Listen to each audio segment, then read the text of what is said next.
Hey Pete, you're back. Marty, how's it going, man? You were only here a little while ago. No, that's right, I couldn't help myself. I wanted to come back and see how it's all going. What a pleasant surprise, mate. What do you got for me? I wanted you to have a look at my piles over here and just give me a rundown of what you think about my system. You know, like it's sort of a bit hard to put into words, but you know, it is a commercial system and I do sell compost to the locals here, and we've got your worms being released into the system. I don't want to show everyone them yet because we're just not up to that stage in the video. But looks like a nice little space here. Yeah, look, I've got in here about 12 square meters at the moment, and you know, it's obviously that's sort of like flattening out and becoming less space all the time as we speak. But I want to start with like the wood chip blend over here in the coffee grounds. Get your thoughts on that. And like, I found it works really well for me in the worm farming sort of side of things. But you've been using wood chip blend for years. I have. And so much longer than me. So I'm just interested in what you can tell my viewers about worm farming in a wood chip blend. Yeah, well, Marty, I mean, it looks like you've got a pretty good blend going here. I can feel that it's very moist, but it's not too hot, and that's just the way the worms like it. And with your worm farms there at the back, I can only imagine, you know, the night crawlers would be loving this mix in particular. You know, that they tend to like the loose friable material, and they normally hang out at the bottoms. So this material here would be perfect, and as your material changes, I'm sure that they're spreading out through all the different types of material, because this one here looks like, what, it's a... This one's mushroom, cow, wood chip and coffee. Yeah, see, this looks, you know, this looks like it's almost, aged potty mix or something like that, you know. Like the reason I put the mushroom in is because it holds locks a lot more moisture. Helps with the breakdown a bit faster. And also the worms like to eat that. Now they haven't moved through the system yet because they're all in the big bins at the back. We're still early days until we start finding them in here. You know, moving through it and laying their eggs.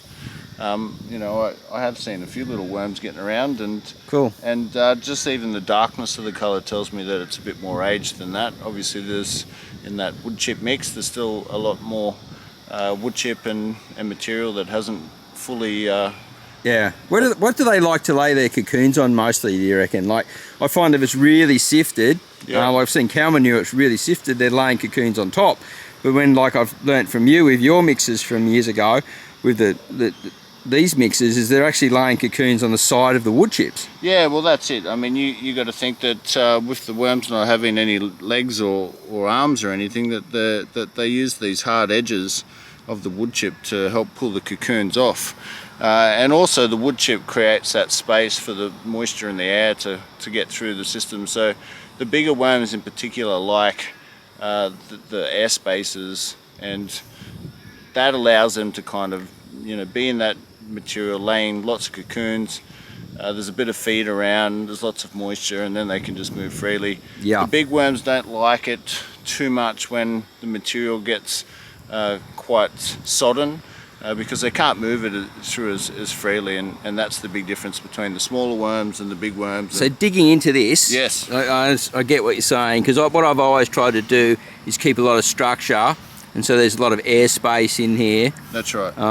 You know, obviously that starts to feel, it's a little bit warm to me, but as the weather's sort of cooling down, it could be look, I mean, I can see the little critters and stuff, you know, getting around in here, and that means, you know, a lot of that wood chip is about supplying the habitat as well. There's a lot of bark and twig, and that's all the really good stuff that your compost wants. I mean, that creates the habitat for all those different organisms to come through, and then the fungi also like that carbon as well. So, you know, I think it's very important to have a lot of woody material in it. You can always screen that out at any point you want, but you know, if you have the material, that woody material in there, you'll find your composting process a whole much better. So more soil life, more activity. That's right. And then sort of more just life in general. So we're breaking this down to really be like, this is almost what I call my humus blend. Yes, yeah. Well, So that's what I'm starting saying. to get it really humusy. To you know, you put it on top underneath your compost. That's right. Yep. Sort of thing, and then round about this, I think maybe it needs to go a little bit more. I don't know. Tell me what you think for the warmth. Like stick your hand in there.